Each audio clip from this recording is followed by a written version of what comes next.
This is the RST, which stands for Road Surface Tester. Basically, what you see here in the front is 11 lasers that are continuously, as we travel along the road, is collecting the roughness of the road and all the cracks on the surface of the pavement.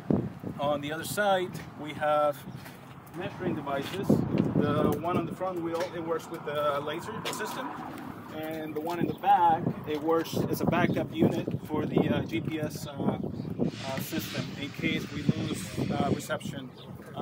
And typically that happens when we go through tunnels. It measures actually the length of the segment from street to street. We call a street segment from, let's say, from street A to street B. So that way Public Works will determine how much linear distance or pavement square footage they need in case they need to rehab the entire street. Yeah. You said there's 11 lasers. There's 11 lasers in the front and 2 accelerometers that are part of the same system. The lasers are picking up all the cracks on the surface of the road, and the accelerometers are actually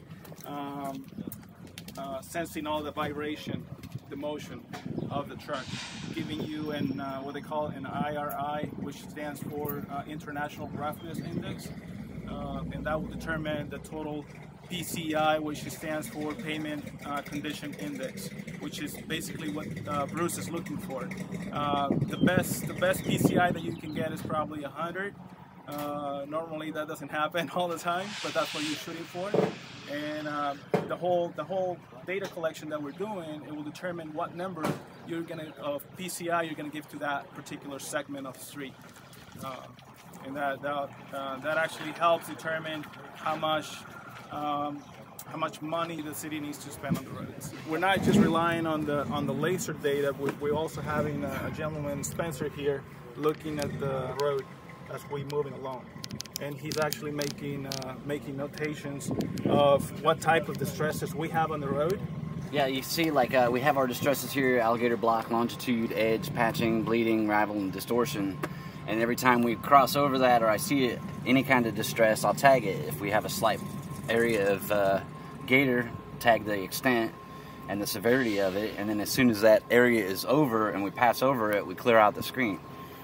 And basically everything is running off a time code, so the longer that a distress is lit up on the screen means that distress is still there, and that's how they get the PCI, by knowing how it. But we can switch from concrete to asphalt and get all the concrete distresses on it, go from brick or bridge or gravel, and just switch it back every time the pavement changes.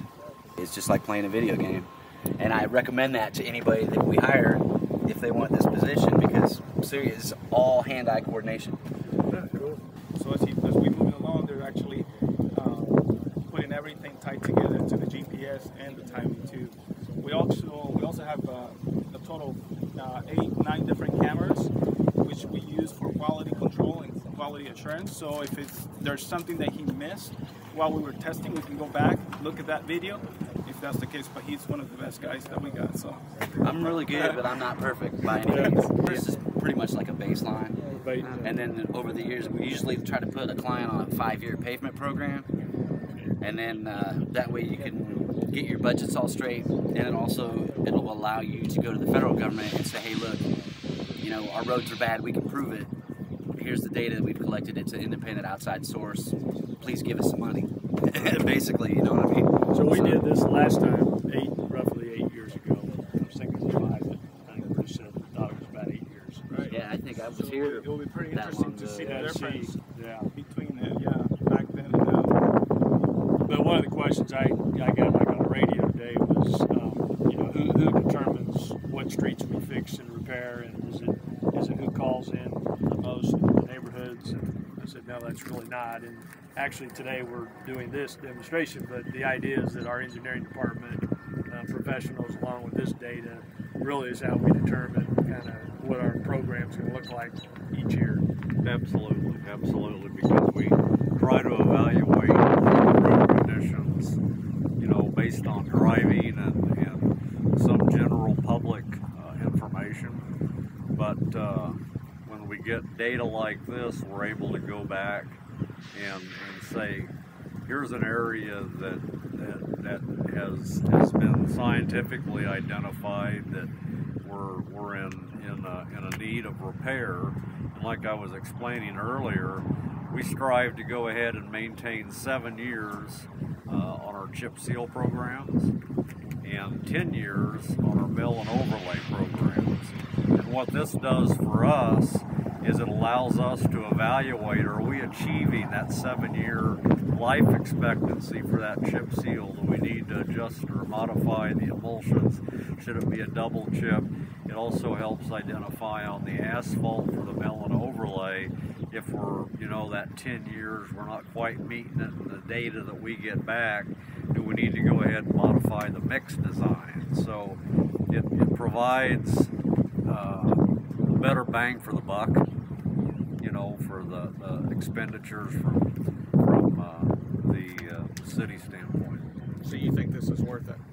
Oh, by all means, yes. My 7-year-old son can look at a road and say it's bad. All of us here can do that. Anybody driving down a road or riding in a car, feeling the bumps or whatever can feel that. But what we'll let you know is the foundation is good, go ahead and spend the money to patch it.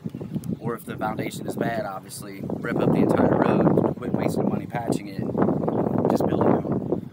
So it definitely gives a lot of information that way too.